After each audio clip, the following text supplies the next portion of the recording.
Okay देखिए, कल हम लोग बात कर रहे थे बेटा बॉर्न हैबर साइकिल की।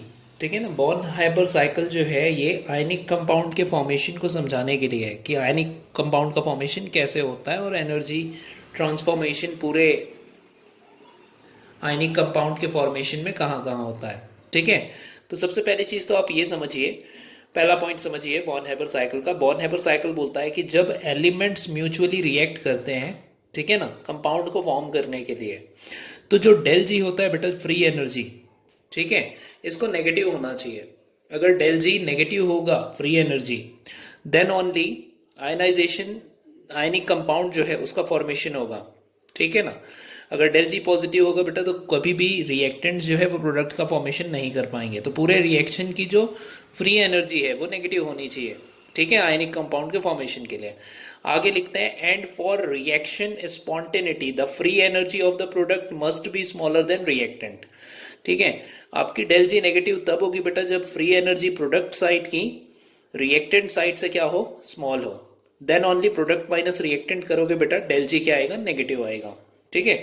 तो कभी भी फ्री एनर्जी, अगर प्रोडक्ट साइड की फ्री एनर्जी आपकी बड़ी है, रिएक्टेंट की फ्री एनर्जी कम है, माइनस करोगे डेल जी प्लस में आ जाएगा और आयनिक कंपाउंड का फॉर्मेशन नहीं हो पाएगा। तो आयनिक कंपाउंड के फॉर्मेशन करने के लिए फ्री एनर्जी क्या होना चाहिए बेटा, आपके प्रोडक्ट की स्मॉलर होनी चाहिए रिएक्टेंट से। ठीक है। अब फ्री एनर्जी बोल रहे हैं, फ्री एनर्जी होता क्या है ये आप देख लीजिए। ठीक है। जनरली क्या होता है, किसी भी केमिकल रिएक्शन में आपने देखा होगा, अगर वो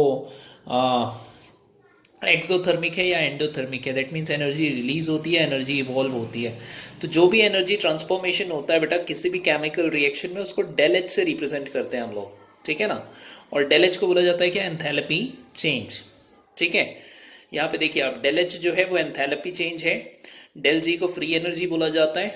टी बेटा एब्सोल्यूट टेम्परेचर, दैट मीन्स जिस टेम्परेचर पे आपकी कोई भी रिएक्शन ऑकर हो रही है, that temperature is absolute temperature. ठीक है।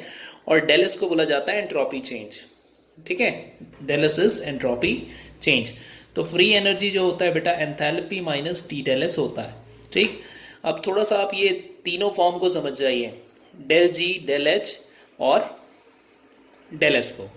ये तीनों ही बेटा क्या है, they are the energy change. ये एनर्जी ट्रांसफॉर्मेशन है किसी भी केमिकल रिएक्शन की। किसी भी केमिकल रिएक्शन में देखोगे आप, एंथैल्पी होगा, किसी केमिकल रिएक्शन की एंट्रोपी होगी, और एंथैल्पी और एंट्रोपी को सॉल्व करने से फ्री एनर्जी बनेगा रिएक्शन की। और जैसे मैंने बताया, आयनिक कंपाउंड में अगर फ्री एनर्जी नेगेटिव होता है बेटा, देन ओनली कोई केमिकल रिएक्शन, आयनिक बॉन्ड का फॉर्मेशन होगा किसी केमिकल रिएक्शन में। डेल जी अगर पॉजिटिव होगा तो फिर फॉर्मेशन नहीं होगा। ठीक है। अब डेल जी और जो डेल एच है ना बेटा, ये अप्रोक्सीमेटली इक्वल हो जाता है। कब इक्वल हो जाता है, आप जनरली किसी भी रिएक्शन में देखेंगे कि जो एंट्रोपी होता है, ठीक है ना, सिस्टम की जो एंट्रोपी होती है बहुत स्मॉल होती है। ठीक है ना। एंट्रोपी हम लोग किसको बोलते हैं ये आप समझ जाइए। जैसे फॉर एग्जांपल मैंने बोला कि सॉलिड स्टेट है, ठीक है ना, सॉलिड स्टेट से सब्सटेंस लिक्विड में चेंज हो रही है। ठीक है। लिक्विड से सब्सटेंस गैस में चेंज हो रही है। तो बेटा जब भी स्टेट का ट्रांसफॉर्मेशन होता है तो वहां पे एंट्रोपी जो होती है वो काउंट होती है। एंट्रोपी एक्चुअल में होता है कि सिस्टम कितना रैंडम है, इसका मेजरमेंट। ठीक है ना। सॉलिड्स को हम लोग सबसे कम रैंडम मानते हैं, देन लिक्विड्स होता है उससे ज़्यादा रैंडम, और सबसे ज़्यादा रैंडम होता है गैस। तो आप समझिए, अगर सॉलिड से चेंज होगा गैस में तो फिर वहां पे सबसे ज़्यादा एंट्रोपी चेंज होगा। ठीक है ना। सॉलिड से अगर लिक्विड बनता है तो एज कंपेयर टू सॉलिड से गैस के फॉर्मेशन की एंट्रोपी से कम होगी। ठीक है ना, सॉलिड से लिक्विड के लिए। तो आपका जो डेल एस होता है ना बेटा, ये रैंडमनेस को मेजर करता है और ये जनरली बहुत छोटा होता है। ठीक है। तो एक्चुअल में क्या होता है कि जो फ्री एनर्जी है और जो एंथैल्पी चेंज है, अब ये वैल्यू अगर बहुत छोटी हो गई बेटा, टी से मल्टीप्लाई होके ये टर्म छोटा हो जाएगा। ठीक है ना। तो अप्रोक्सीमेटली हमेशा फ्री एनर्जी और एंथैल्पी जो होते हैं वो ऑलमोस्ट इक्वल होते हैं। डेल जी और डेल एच काफ़ी इक्वल होते हैं। ये रिएक्शन काफ़ी काम का है आपके, बहुत अच्छे से याद रखना है इसको। ठीक है ना। देखिए मैंने यहाँ लिखा भी है, डेल जी जो है वो फ्री एनर्जी है, डेल एच जो है वो एंथैल्पी चेंज है, डेल एस जो है वो एंट्रोपी चेंज है, और टी को बोलते हैं एब्सोल्यूट टेम्परेचर। और ये चारों के बीच में रिलेशन है। ठीक है। डेल एच जो है बेटा ये हीट का मेजरमेंट होता है, del G is also the measurement of heat. ठीक है ना। और एंट्रोपी जो होता है ये रैंडमनेस का मेजरमेंट होता है, ये आप दिमाग में रखेंगे। किसी भी आयनिक बॉन्ड के फॉर्मेशन के लिए डेल जी को नेगेटिव आना चाहिए। अगर डेल जी नेगेटिव नहीं आता है मतलब वो आयनिक बॉन्ड फॉर्म नहीं होगा, ठीक है ना। किसी केमिकल रिएक्शन की डेल जी अगर पॉजिटिव आ जाती है तो उस केमिकल रिएक्शन में आयनिक कंपाउंड का फॉर्मेशन नहीं होगा, ठीक है। चलिए सेकंड पॉइंट भी समझ में आया होगा, ठीक है ना। बॉन्ड हैबर साइकिल जो है बेटा ये आयनिक कंपाउंड के फॉर्मेशन में एनर्जी ट्रांसफॉर्मेशन को ही समझाना चाहता है, ठीक है। चलिए आगे चलते हैं, ये दोनों पॉइंट आपको क्लियर होगा। ओके आगे देखिए बेटा थर्ड पॉइंट, एनर्जी ट्रांसफॉर्मेशन की जो कंप्लीट सीरीज है, ठीक है ना। स्टार्ट कहाँ से होगी बेटा, जहां एलिमेंट जो हैं वो रिएक्ट कर रहे हैं, starts from the element and ends to the formation of ionic crystal. अब मैंने आपको कल बताया था कि जब आयनिक कंपाउंड बनेगा, ठीक है ना, तो आयनिक कंपाउंड का जो लास्ट वाला बाई प्रोडक्ट होता है बेटा लास्ट, ठीक है ना, आयनिक कंपाउंड का जो फॉर्मेशन हो जाता है तो वो सारे आयन्स जो होते हैं वो क्रिस्टल स्ट्रक्चर में होते हैं। मैंने बताया था क्रिस्टल में वो जमे होते हैं, ठीक है। तो बॉर्न हैबर साइकिल जो है बेटा ये पूरी तरह से एनर्जी ट्रांसफॉर्मेशन से डील करेगा। कहाँ से स्टार्ट करके, जब आयनिक कंपाउंड्स के एलिमेंट्स रिएक्ट कर रहे हैं वहां से जब तक क्रिस्टल का फॉर्मेशन नहीं हो गया है तब तक आपकी जो पूरी एनर्जी ट्रांसफॉर्मेशन होती है उसका काउंट करता है बॉर्न हैबर साइकिल, ठीक है ना। बड़े आसानी से हम लोग इसको निकाल भी लेंगे, ठीक है। चलिए सबसे पहली चीज देखिए आप, सोडियम जो है बेटा सॉलिड था, ठीक है ना, और क्लोरीन जो है एटमॉस्फेयर में गैसियस फॉर्म में, ये आपको पता है। सोडियम सॉलिड है, क्लोरीन जो है वो गैसियस फॉर्म में है और वो भी डाइएटॉमिक फॉर्म में है, Cl2 के फॉर्म में, ठीक है ना। दोनों की जो आप स्टाइक्योमेट्रिक कोफिशिएंट की बात करते हैं तो एक सोडियम जो है बेटा वो हाफ मोल ऑफ Cl2 के साथ जुड़ता है, एक मोल सोडियम हाफ मोल Cl2 के साथ जुड़ता है। जो भी बेटा एंथैल्पी होगी इस पूरे केमिकल रिएक्शन की उसका काउंट है डेल एच एफ, ठीक है ना। डेल एच एफ इसलिए बोल रहे हैं क्योंकि इसको फ्यूजन बोल रहे हैं, एंथैल्पी ऑफ फ्यूजन, ठीक है ना। डेल एच तो आप जान रहे हो एंथैल्पी, ठीक है, enthalpy transformation and F is fusion, ठीक है। तो लास्ट में देखिए जो प्रोडक्ट है वो क्या बन रहा है, NaCl बन रहा है और NaCl सॉलिड बन रहा है। This is NaCl crystal. ये बेटा वही आयनिक क्रिस्टल है जहां तक हमको एनर्जी के ट्रांसफॉर्मेशन को काउंट करना है कि कहाँ कहाँ एनर्जी ट्रांसफॉर्म हो रही है, ठीक है। Starting from elements ends to ionic crystal, कहाँ कहाँ एनर्जी का ट्रांसफॉर्मेशन हो रहा है ये बॉर्न हैबर साइकिल जो है वो डिफाइन करता है, ठीक है। चलिए अब सबसे पहले देखिए सोडियम जो है बेटा वो सॉलिड था, ठीक है ना। अगर सोडियम को गैसियस क्लोरीन से रिएक्ट करना है तो सबसे पहले क्या होता है बेटा, सोडियम जो है वो गैसियस स्टेट में चेंज होता है, सॉलिड से किस में चेंज होगा, गैस में। तो बेटा यहाँ पे कुछ एनर्जी की रिक्वायरमेंट होगी, ठीक है ना, क्योंकि आपको याद होगा स्टेट चेंज अगर सॉलिड से गैस में होता है तो उसे हम लोग बोलते हैं सब्लिमेशन। सॉलिड से गैस में कन्वर्जन जो होता है बेटा उसको हम लोग बोलते हैं क्या, सब्लिमेशन। तो यहाँ पे जो भी एनर्जी ऑफ सब्लिमेशन होगा वो सोडियम को देनी ही पड़ेगी, तब सोडियम सॉलिड किस में कन्वर्ट होगा बेटा, गैस में, ठीक है। नाउ सी उसी तरीके से क्लोरीन गैस है बेटा, ठीक है, लेकिन क्लोरीन जो है वो अपने डाइएटॉमिक स्टेट में था, मतलब Cl और Cl के बीच में बॉन्ड होगा, ठीक है। तो Na जो है बेटा वो Cl से रिएक्ट करने वाला है, Na किससे रिएक्ट करने वाला है, Cl से रिएक्ट करने वाला है। तो सबसे पहले Cl2 के बीच में जो बॉन्ड बना है उसे डिसोसिएट करना होगा, ठीक है ना। और डिसोसिएशन में जितनी भी एनर्जी लगेगी बेटा उसकी आधी एनर्जी हमको लगानी पड़ेगी, मतलब एक मोल की एनर्जी अगर D है तो हमने लिया है हाफ मोल, तो हाफ मोल की डिसोसिएशन एनर्जी हो जाएगी D/2। अब जैसे ही क्लोरीन को D/2 एनर्जी मिलेगी, क्लोरीन जो है वो डिसोसिएट होके Cl बन गया, और Cl कौन से स्टेट में आ गया बेटा, गैसियस स्टेट में, ठीक है ना।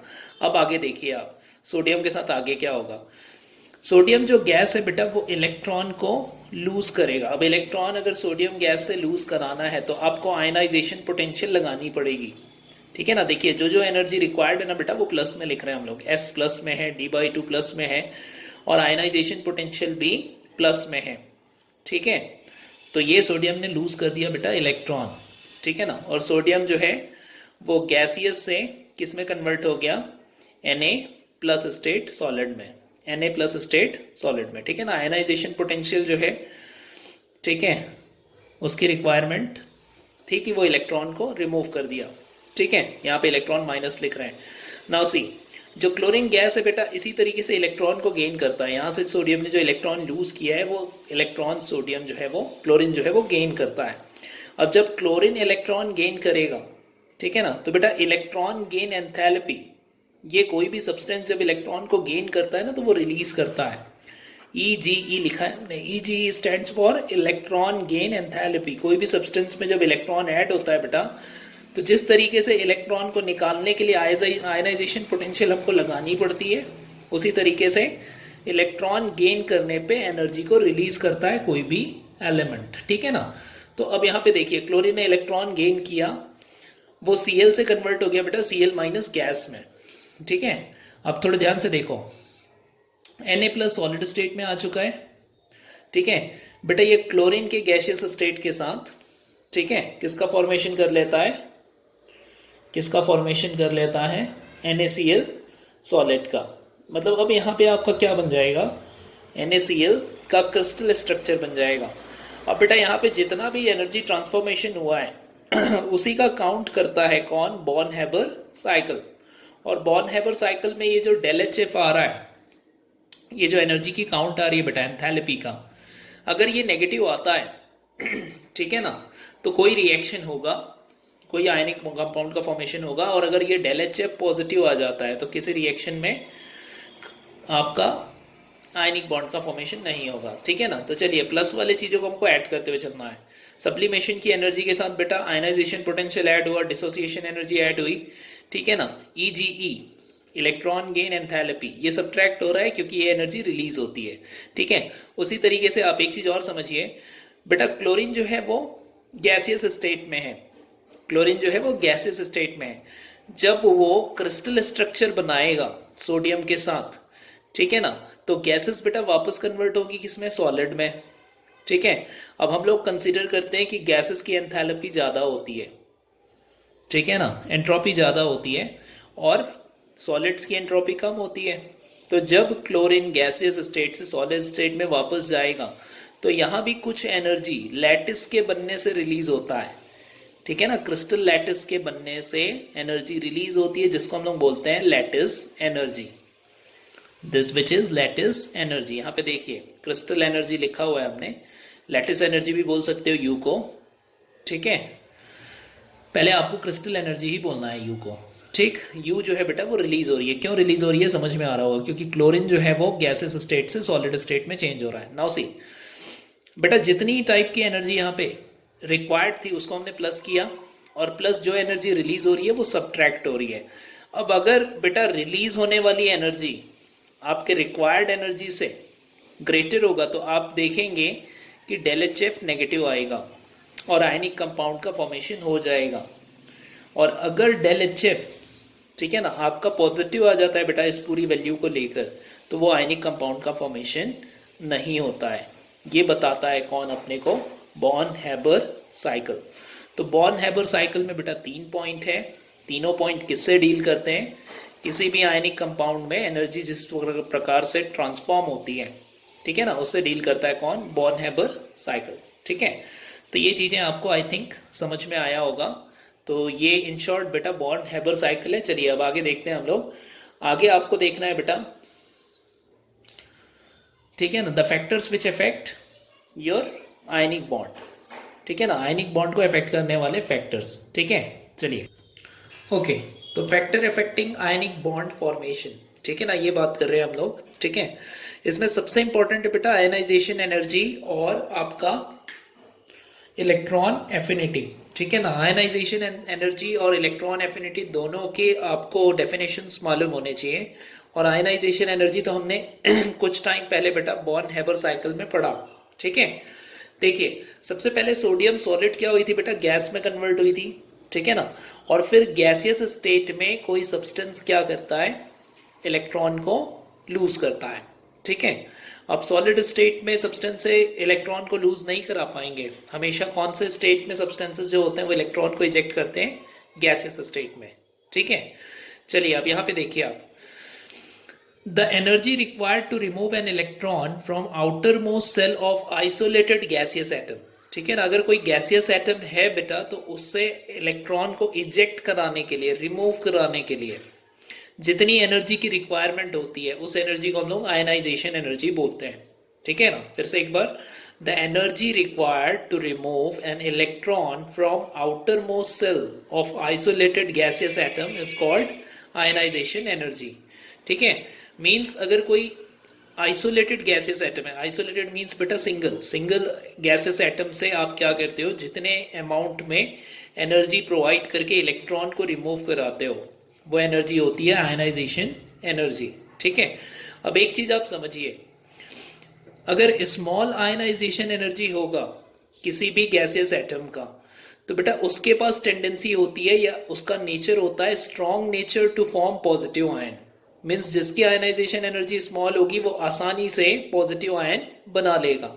ठीक है, यहाँ पे देखिए मैंने एक एग्जांपल दिया हुआ है, लिखा हुआ है हमने सोडियम, मैग्नीशियम और एल्यूमिनियम में सबसे बेटा जो स्ट्रॉन्ग नेचर होता है या स्मॉल आयनाइजेशन एनर्जी जो रखता है वो है सोडियम. ठीक है ना, सोडियम की आयनाइजेशन एनर्जी स्मॉल होती है, मतलब वो आसानी से क्या हो सकता है, पॉजिटिव आयन का फॉर्मेशन कर सकता है. ठीक है, small ionisation energy, strong nature to form positive ion. तो सोडियम का बेटा आयनाइजेशन एनर्जी मैग्नीशियम और एल्यूमिनियम से कम है, इसीलिए देखिए tendency to form cation sodium की सबसे ज्यादा, देन मैग्नीशियम का, देन एल्यूमिनियम का. ठीक है ना, अब यहाँ पे देखिए आप नीचे एक ऑर्डर लिखा हुआ है. आपको पता है बेटा सोडियम के ही ग्रुप में सबसे बड़ा साइज रखने वाला होता है सब्सटेंस सीजियम. सीजियम जो है बेटा इसकी टेंडेंसी, ठीक है ना, टू फॉर्म पॉजिटिव आयन और ज्यादा होती है, सोडियम से भी ज्यादा होता है ये. ठीक है ना, मतलब इसकी आयनाइजेशन एनर्जी सबसे कम होगी. ठीक है ना, पूरे सोडियम के ग्रुप में सबसे कम आयनाइजेशन रखने वाला एनर्जी सीजियम होता है. रीजन ये है बेटा कि सीजियम का साइज बड़ा होता है. ठीक है ना, सीजियम को पॉजिटिव आयन बनाना है, बस सिंगल पॉजिटिव आयन. ठीक है, तो कैटायन फॉर्मेशन जो टेंडेंसी है वो सीजियम की सबसे ज्यादा, then rubidium, then potassium, then sodium, और सबसे कम जो टेंडेंसी रखेगा बेटा S1 ग्रुप में कैटायन के फॉर्मेशन के लिए, ठीक है ना, वो है लिथियम. ठीक है ना, तो लिथियम की जो आयनाइजेशन एनर्जी है वो सबसे ज्यादा होती है. रीजन इज लिथियम का साइज छोटा है. आप देख सकते हैं लिथियम में केवल 2 सेल होंगे, लेकिन सीजियम में बेटा बहुत सारे सेल होंगे, 7 सेल होंगे. ठीक है ना, 7वें पीरियड को बिलोंग करता है सीजियम. ठीक है, तो इस तरीके से आप देख सकते हैं कि सीजियम का साइज सबसे बड़ा है, तो कैटायन फॉर्म करने की टेंडेंसी सीजियम की सबसे ज्यादा है. ठीक है, तो आयनाइजेशन एनर्जी जो है वो अफेक्ट करता है बेटा किसको, आयनिक बॉन्ड के फॉर्मेशन को. जिसकी स्मॉल आयनाइजेशन एनर्जी होगी, ठीक है ना, उसके कैटायन को फॉर्म करने की टेंडेंसी बढ़ गई, और कैटायन और एनायन से मिलके ही तो आयनिक कंपाउंड का फॉर्मेशन हो रहा है.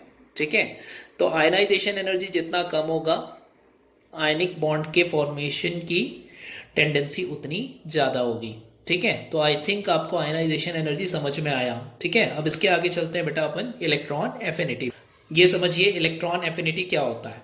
ठीक है, अब जिस तरीके से बेटा आपने इलेक्ट्रॉन को रिमूव कराया था किसी गैसियस एटम से, तो एनर्जी आपको डालनी पड़ी थी. ठीक है ना, एनर्जी रिक्वायर्ड थी टू रिमूव एन इलेक्ट्रॉन. ठीक है, उसी तरीके से अगर मैं किसी इलेक्ट्रॉन को ऐड करता हूँ किसी आइसोलेटेड गैसियस एटम में, तो कुछ अमाउंट ऑफ एनर्जी बेटा रिलीज होता है. ठीक है ना, अगर इलेक्ट्रॉन किसी सब्सटेंस में ऐड होगी तो एनर्जी रिलीज होगा. ठीक है, तो इलेक्ट्रॉन एफिनिटी क्या होता है समझ जाइए. The amount of energy released when an electron is added to isolated gaseous atom. जब किसी आइसोलेटेड एटम में इलेक्ट्रॉन ऐड होगा तो उस अमाउंट ऑफ एनर्जी को हम लोग क्या बोलते हैं बेटा, इलेक्ट्रॉन एफिनिटी. अब देखिए इलेक्ट्रॉन एफिनिटी जितना ज्यादा होगा, strong nature to form negative ion, negative ion को फॉर्म करने की बेटा उतनी टेंडेंसी उसकी बढ़ जाएगी.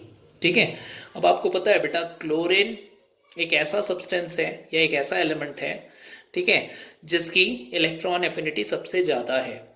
ठीक है, तो क्लोरीन जो है बेटा एक स्ट्रॉन्ग नेचर का नेगेटिव आयन फॉर्म कर सकता है. अब बोलोगे सर फ्लोरीन की साइज तो और छोटी होती है. ठीक है ना, तो बेटा फ्लोरीन का साइज छोटा होना ही उसके इलेक्ट्रॉन एफिनिटी को कम कर देता है. ठीक है, बाकी सब में देखो सब पीरियोडिक ऑर्डर में है. ठीक है ना, fluorine, chlorine, bromine, iodine, astatine, यहाँ पे फ्लोरीन और क्लोरीन जो है वो रिप्लेस हो गए हैं. फ्लोरीन पीछे चला गया है, क्लोरीन सामने आ गया है. ठीक है, अब बेटा क्या होता है कि फ्लोरीन का साइज तो छोटा है, लेकिन उस छोटे साइज में काफी सारे इलेक्ट्रॉन भी प्रेजेंट होते हैं. ठीक है ना, तो जो इलेक्ट्रॉन गेन करने की जो टेंडेंसी फ्लोरीन की है वो कम हो जाती है, वेयर एज क्लोरीन की जो टेंडेंसी है बेटा वो थर्ड सेल में इलेक्ट्रॉन साइज बड़ा होने से और इलेक्ट्रॉन के कम होने से, ठीक है, आपकी टेंडेंसी जो है एक्सेप्ट करने की इलेक्ट्रॉन की क्लोरीन की ज़्यादा होती है। तो क्लोरीन जो है वो आप याद रखना इलेक्ट्रोनेगेटिविटी में आगे आता है। क्लोरीन की इलेक्ट्रोनेगेटिविटी इलेक्ट्रॉन एफिनिटी ज़्यादा है, ठीक है ना, देन फ्लोरीन आता है, ठीक है। इलेक्ट्रोनेगेटिविटी पे तो मैं गलत बोल रहा था, इलेक्ट्रोनेगेटिविटी तो फ्लोरीन की ज़्यादा है, ठीक है। तो क्लोरीन की अगर बात हो रही है तो क्लोरीन की इलेक्ट्रॉन एफिनिटी सबसे ज़्यादा, then fluorine, then bromine, then iodine, ठीक है। वहीं अगर आप बात करोगे बेटा फ्लोरीन में, ऑक्सीजन में और नाइट्रोजन में, तो फ्लोरीन की इलेक्ट्रॉन एफिनिटी सबसे ज़्यादा है, देन ऑक्सीजन 2 माइनस देख रहे हो यहाँ पे, और फिर नाइट्रोजन 3 माइनस। मीन्स अगर कोई एक इलेक्ट्रॉन बेटा फ्लोरीन में ऐड होता है तो आप देखोगे जो एनर्जी रिलीज होगा ना वो बहुत ज़्यादा होगी, और जितनी ज़्यादा आपकी इलेक्ट्रॉन एफिनिटी एन आयन के फॉर्मेशन की टेंडेंसी उतनी बढ़ जाएगी, ठीक है। तो anion formation tendency fluorine की सबसे ज़्यादा, ठीक है, किसमें, ऑक्सीजन और नाइट्रोजन के कंपेयर में। लेकिन अगर आप हेलोजेंस को कंपेयर कर रहे हो बेटा, हेलोजेंस में क्लोरीन की इलेक्ट्रॉन एफिनिटी सबसे ज़्यादा होती है, ठीक है ना, क्लोरीन की इलेक्ट्रॉन एफिनिटी सबसे ज़्यादा होती है। तो इलेक्ट्रॉन एफिनिटी जिसकी हायर होगी वो स्ट्रॉन्ग नेगेटिव आयन बना पाएगा, और पॉजिटिव और नेगेटिव आयन अगर बन जाते हैं बेटा तो आयनिक कंपाउंड में यही तो है, ठीक है ना, पॉजिटिव और नेगेटिव आयन का क्रिस्टल, ठीक है। तो आपने आयनाइजेशन एनर्जी समझा, इलेक्ट्रॉन एफिनिटी समझा, ठीक है। अब नेक्स्ट टाइप का टर्म है बेटा क्रिस्टल एनर्जी है, जिसको हम लोग बोलते हैं लैटिस एनर्जी, ठीक है ना, लैटिस एनर्जी।